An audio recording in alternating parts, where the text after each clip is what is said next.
मेरे प्यारे भाइयों और बहनों, क्या आपने कभी सोचा है कि होली के रंग तो एक दिन में धुल जाते हैं, लेकिन उस दिन किए गए काम हमारे जीवन को हमेशा के लिए बदल सकते हैं। लोग रंग लगाते हैं, हंसते हैं, खुशियां मनाते हैं और फिर अगले दिन सब कुछ पहले जैसा हो जाता है। लेकिन अगर आज मैं आपसे कहूं कि होली के बाद सिर्फ 3 छोटे काम ऐसे हैं जिन्हें अगर आप सच में दिल से कर लें तो आपकी जिंदगी में शांति, आशीष और खुशी आ सकती है, तो क्या आप उन्हें करना चाहेंगे?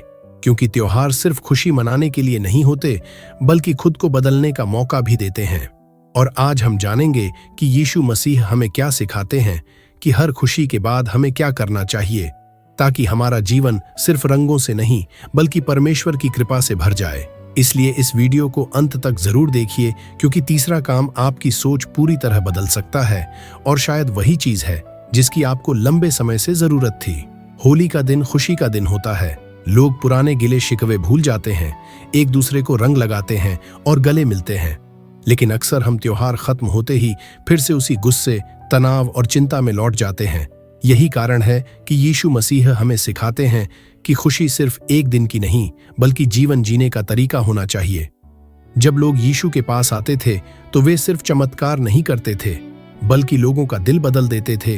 वे कहते थे कि बाहर की खुशी से ज्यादा जरूरी अंदर की शांति है। और इसलिए होली खेलने के बाद पहला काम जो हमें करना चाहिए वह है धन्यवाद देना। हाँ, धन्यवाद, क्योंकि हम अक्सर खुशियां तो मना लेते हैं लेकिन परमेश्वर को धन्यवाद देना भूल जाते हैं। सोचिए, आज आपने हंसी देखी, परिवार के साथ समय बिताया, सुरक्षित रहे। यह सब अपने आप नहीं हुआ बल्कि परमेश्वर की कृपा से हुआ। इसलिए होली के बाद कुछ मिनट शांत बैठकर परमेश्वर को धन्यवाद कहिए। कहिए, प्रभु धन्यवाद कि आपने मुझे खुशी का दिन दिया। धन्यवाद कि मेरे जीवन में लोग हैं। धन्यवाद कि मैं मुस्कुरा पाया। जब आप धन्यवाद देना शुरू करते हैं तो आपका दिल बदलने लगता है और शिकायतें धीरे धीरे खत्म होने लगती हैं। दूसरा काम जो यीशु मसीह हमें सिखाते हैं वह है क्षमा करना। होली पर हम रंग लगाकर गले तो मिल लेते हैं, लेकिन दिल में पुरानी बातें छुपा कर रखते हैं। किसी ने कुछ गलत कहा, किसी ने साथ नहीं दिया, किसी ने दिल दुखाया और हम सालों तक उसे पकड़े रखते हैं। लेकिन यीशु ने कहा था कि क्षमा करना कमजोरी नहीं बल्कि सबसे बड़ी ताकत है, क्योंकि जब आप माफ करते हैं तो सामने वाला नहीं बल्कि आप खुद आजाद होते हैं। होली के बाद अपने दिल को देखिए और सोचिए, क्या कोई ऐसा व्यक्ति है जिसे आपने अब तक माफ नहीं किया? आज निर्णय लीजिए कि मैं उस बोझ को छोड़ दूंगा, क्योंकि नफरत दिल को भारी करती है और प्रेम आत्मा को हल्का करता है।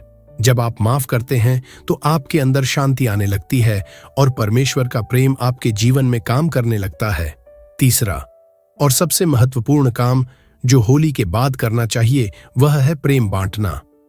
त्योहार के दिन तो सब खुश रहते हैं, लेकिन असली परीक्षा त्योहार के बाद शुरू होती है। क्या आप किसी जरूरतमंद की मदद करेंगे? क्या आप किसी उदास व्यक्ति से प्यार से बात करेंगे? क्या आप किसी अकेले इंसान को महसूस कराएंगे कि वह अकेला नहीं है?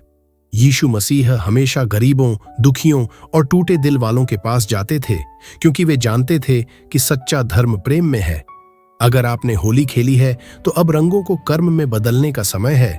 किसी भूखे को खाना दीजिए, किसी निराश व्यक्ति को हिम्मत दीजिए, किसी परिवार के साथ दया दिखाइए, क्योंकि जब आप दूसरों के जीवन में खुशी लाते हैं तब परमेश्वर सबसे ज्यादा प्रसन्न होते हैं। याद रखिए, रंग शरीर पर लगते हैं लेकिन प्रेम आत्मा पर असर करता है, और जो प्रेम आप देते हैं वही कई गुना होकर आपके जीवन में लौटता है। कई लोग सोचते हैं कि खुशी पैसे से आती है, लेकिन यीशु ने दिखाया कि खुशी सेवा से आती है। जब आप किसी के चेहरे पर मुस्कान लाते हैं तो स्वर्ग भी खुश होता है।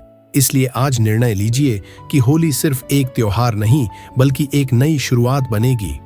धन्यवाद देना आपकी आत्मा को नम्र बनाएगा, क्षमा करना आपके दिल को हल्का करेगा और प्रेम बांटना आपके जीवन को अर्थ देगा।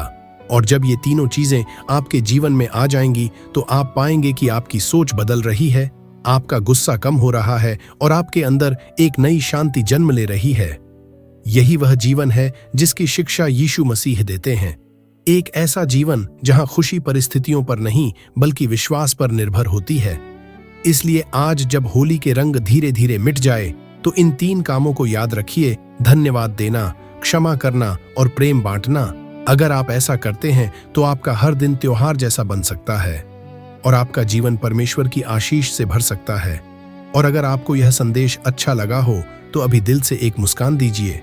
अपने जीवन में इन 3 बातों को अपनाइए और चैनल को लाइक और सब्सक्राइब जरूर कीजिए, ताकि ऐसे ही विश्वास और आशा से भरे संदेश आप तक पहुंचते रहें।